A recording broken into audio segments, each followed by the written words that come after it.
Welcome to the Ben Buzz. I'm Benny King, and this is Hawkeye State of Mind. Now, the Hawkeyes had a much better week. Not only did we win, but we won comfortably, we won handedly, and I think we really figured a lot of things out. Now, I'm, of course, talking about the Iowa Hawkeyes, hosted the UMASS Minutemen, and won 47-7. Now, coming off the loss against Iowa State by a field goal on the road, it was an unfortunate game. And, of course, trophy games are so huge, so it was a tough one to lose. But this team is very disciplined. They came back home, and they absolutely destroyed a UMass team by 40. And a big story of this was that it was Kirk Ferentz, the Iowa head coach. He's been here for decades now. Incredible coach, and he now has the most Big Ten wins by a coach in history. So very much congratulations to Kirk Ferentz and everything he's done for the program. And we haven't had too many seasons where we have, made it to the playoffs or, you know that type of stuff. But that's fine because the fact that we're, consistently winning games, it is really awesome. And just over the years, how that has happened, and you see, teams in our conference, go, to the top and then drop back down, the top and drop back down. But Kirk Ferentz consistently has this team really, really good. And got to appreciate him for that. And this was a great performance from the Hawkeyes. And it was definitely used a lot more effectively than the Albany game, which I talked about in length, about how we really should have used that to test out Gronowski throwing the ball. Didn't really do that. And in my opinion, that's kind of what costed us the game against Iowa State. This time we really aired it out. Gronowski threw 24 times. He completed 16 passes. I don't know if over those first two games, if he had that much completions. And a lot of yards. So a big thing that I said on this preview of this game was Gronowski has to have 100 yards, which means we really need to figure things out. And he had 179 yards. So he almost had a 200 game, which is great. And he had 2 touchdowns, and he had a solid rushing touchdown. I thought, towards the end, maybe we should have taken him out. There was another bad one where we were already up by, 30 or something, and he was rolling out of bounds and refused to go out of bounds, and someone just drilled him from the back.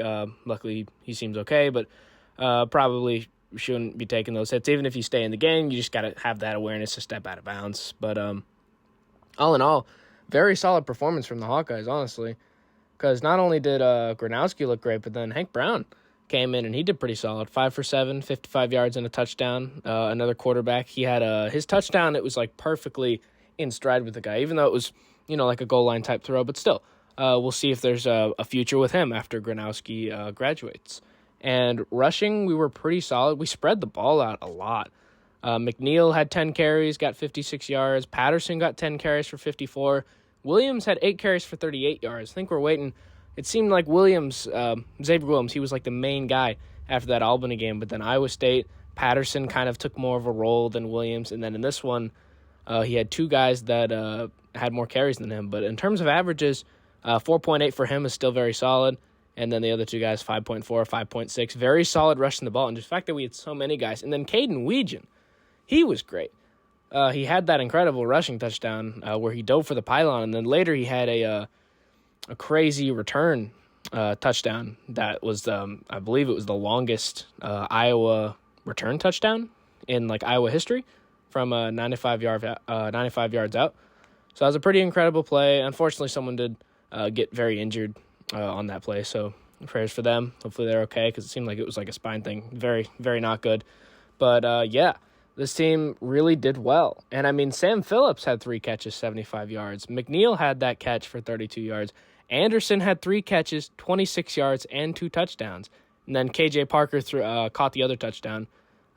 He had 2 catches for 12 yards. So, this team certainly performed a lot better. And I know it's not a great opponent, but that's why we needed to do this. We really needed to respond in a great way. And we really needed to use this game as practice, like we should have done against Albany. And we did. That's what I was so proud of us. I pretty much called it before this game. I'm like, we need to use this. Because once we get into this Big Ten schedule, it's not doing us any favors. It really isn't. After this, we're going on the road at Rutgers. Then we host number 19 Indiana. Then we're on the road at Wisconsin. Then we host number 2 Penn State. Then we host Minnesota. We host number 6 Oregon. On the road at number 25 USC. Hosting Michigan State. And on the road at Nebraska. I don't think there's a team that we play left that has lost a game yet.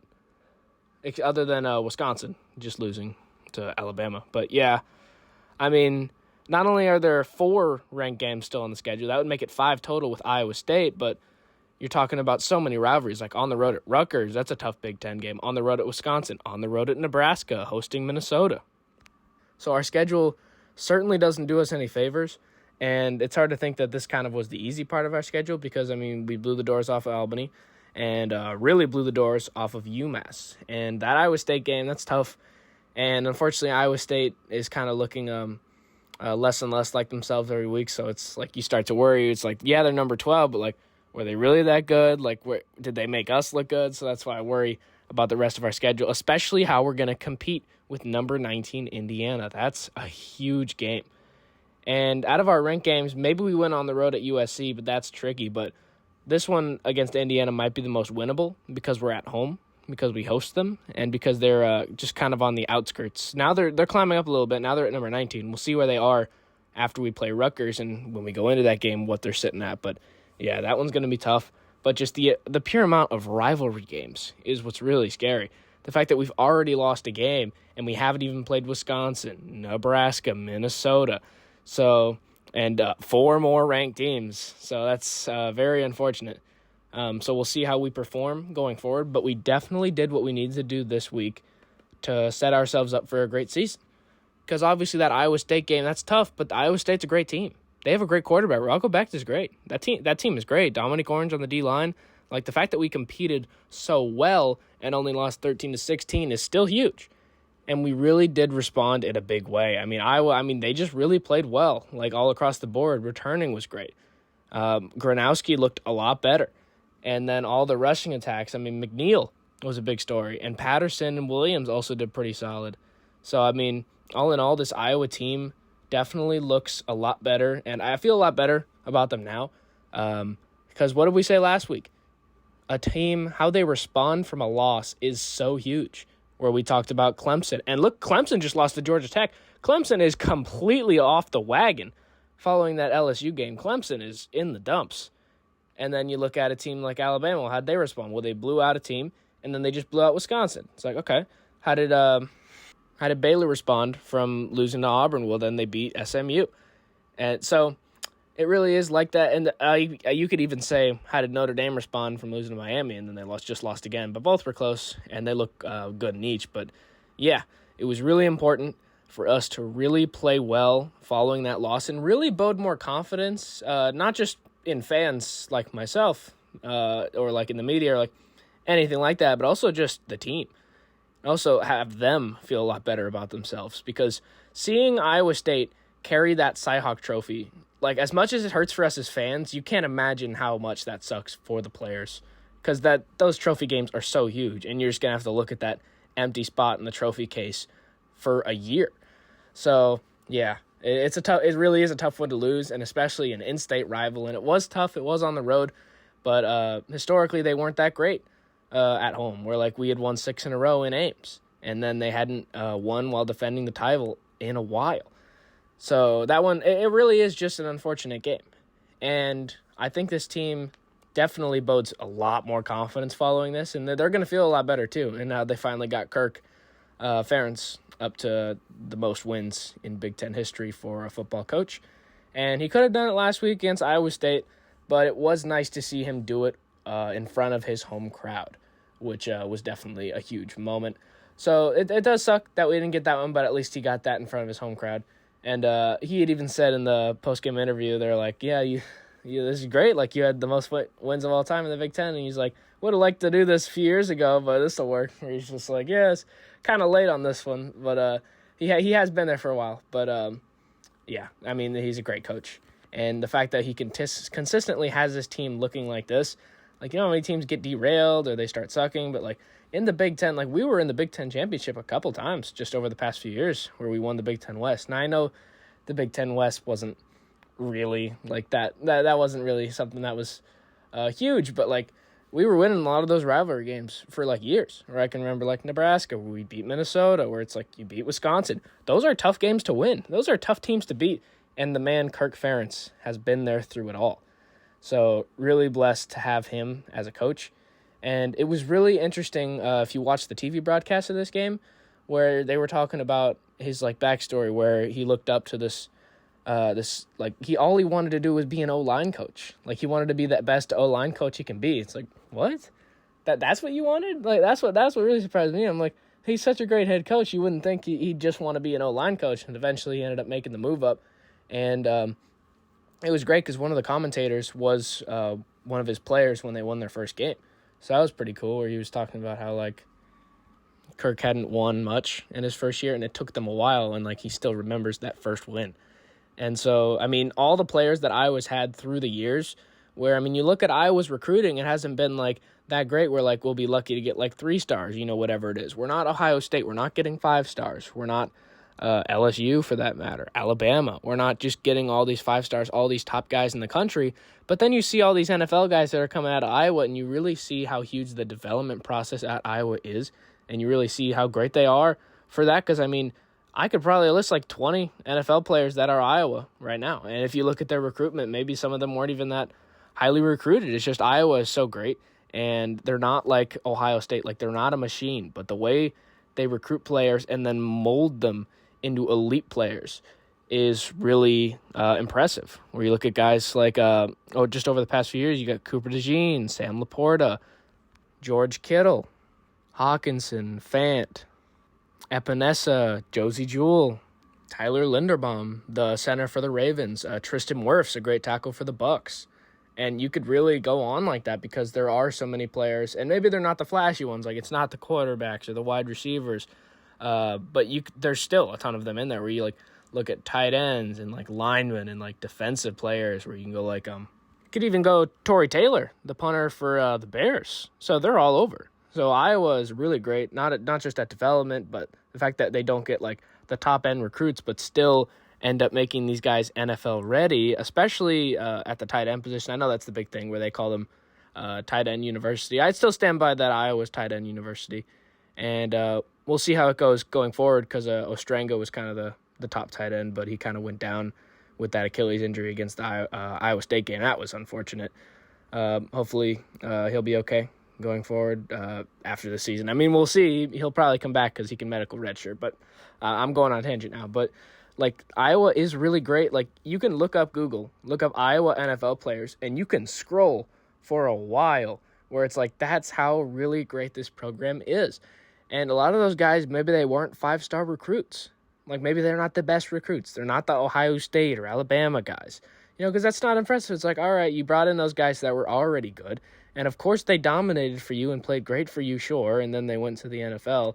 And that's what's funny is that a lot of them end up not panning out, especially the quarterbacks from those teams with all the hype that they get. And it's like, well, they were already good, like, at, like, elite level when you got them. That's why they went there. But, like, a lot of these Iowa players, it's so great. And I really like that Iowa does that type of thing, because there's so many examples of it, and it's all a testament to Kirk Ferentz. And not just him, Parker on the defense is he's one of the best coordinators in the country, and that defense is always great. And now we even have guys like Xavier Wankpa, where it's like we always have great guys, and they consistently develop and grow and mold star and elite players at the next level. Where it's like, it would be nice if we had some maybe more success here with the Hawkeyes, but the fact that like these players end up going on to have so much success, it really is a testament to Kirk Ferentz and this entire school, this whole team. And Ferentz, I mean, he's been there for so long, and consistently bringing in talent, consistently having great tight ends, consistently having a great defense is really a testament to not just his recruiting practices, but it really is his coaching and how they're able to develop players. So, yeah, I mean, we really did need this win. And I know it wasn't a great opponent. We knew that going into it. We had even said, like, this is, like, the last gimme we kind of have on our schedule. So it was huge to use this as practice for real game experience to actually get the ball thrown. And Gronowski, he really did. I mean, he completed 16 passes. That is so huge for a guy like Gronowski. And he threw 2 touchdown passes. That was huge. I mean, you look at the Iowa State game, Gronowski completed 13 passes, but it was only 83 yards. So you can just see the disparity of like how deep he was throwing the ball, where that was mostly checkdowns, and that's why Iowa State was kind of able to read us. And then you even look against Albany, he completed 8 passes for 44 yards. It's like we really didn't use that Albany game effectively, and you could see how unprepared we were in the Iowa State game. So now we used it a lot better, and Gronowski had a great game throwing the ball against UMass, and so I think we'll be better equipped going forward, a lot better than we were going in that Iowa State game. Because if you watch that game, sure, like, our defense did spectacular, and our special teams was great, but, like, Gronowski wasn't, like, keeping us in the game. He wasn't doing too well. And eventually he ran for a touchdown, but that was because the penalties, like a couple of them, pushed us all the way in, so then he could just run it in. And that game against Albany, he didn't do too much either, where it's just like, well, it's Albany, so that was going to happen anyway. So UMass was great, and it wasn't like a test or like a huge game for us, but we really did need a rebound, because that Iowa State game, losing that one is so unfortunate. And so now, had a very impressive win, 47-7 against UMass, and solidified Kirk Ferentz as the all-time Big Ten wins leader. So that was huge, and we really needed a game like this to really fulfill practices, because you look forward, next week we got Rutgers, at Rutgers. That's what makes it so much worse. We're at Rutgers, the Rutgers Scarlet Knights that are undefeated. So that'll be interesting, where the Rutgers, they haven't had, because they barely beat Ohio week 1, 34-31. We saw how Ohio State just beat them. But then again, that's Ohio State, so we can give them the benefit of the doubt. And then they blew out Miami, Ohio, 45-17. And then they blew out Norfolk State 60-10. So it's like, we'll have to see how they play against us. I'm cautiously optimistic about this game. I think we can come away with it, but going on the road, that's tough. And that's a tough environment to play there over in Jersey. So that'll be tricky at Rutgers, but I'm thinking we can pull it off. That one, it's really going to be scary, though, because, you look at that Rutgers team. I know it was Norfolk State, but their quarterback threw for 300 yards. Our quarterback couldn't crack 50 against Albany. That's where it's like they're using that game effectively, and they knew that they needed to, because they're going into this game against us. So they knew they really needed to figure out their quarterback going into a defense of ours. That's great. You could see Iowa State doing the same thing with Rocco Beck throwing 3 touchdowns right before they played us. And I know he didn't end up doing that on our defense, but that's because it's the Iowa Hawkeyes defense. That's kind of what they do. So, yeah, I think we can do pretty good, but Rutgers looks solid. That's what I'm worried about, because they do look solid. Are we the better team? I don't know. I hope so. It's just one of those things where it's a Big Ten game and we're on the road, so it ultimately ends up becoming a coin flip. And I think we do have a solid chance in this one, but that's really going to be tough. And they've been using these games effectively, and it took them a minute to figure it out, because being that close with Ohio, that's rough. And then they beat Miami a little bit better, 45-17, and then just absolutely, they dropped 60 against Norfolk State. And they haven't lost a game yet, but they haven't played anyone yet. So we don't have, too much to worry. It's really just that we're on the road. That's really tough.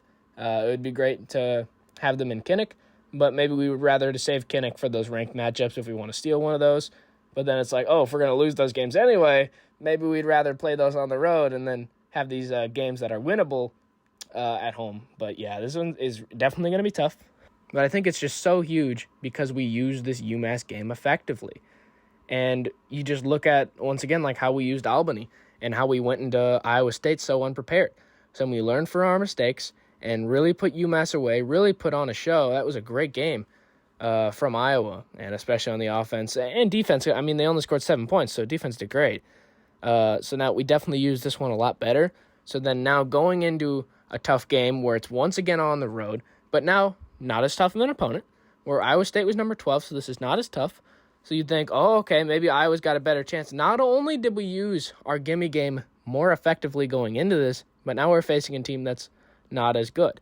And both games are on the road anyway, and we played pretty solid against Iowa State. So I could certainly see us finding a way to squeak this one out. And we definitely are a lot more prepared, and our offense figured a lot of things out. We'll see how Gronowski plays against a better defense, but it's better to just get those type of reps and actually have a good day passing the ball. That's what's really important. And so I'm really glad that he did that. And I think that's definitely going to pay dividends next week when we go on the road. And I think we have what it takes to take down Rutgers. This is The Ben Buzz starring Benny King. Thanks for tuning in.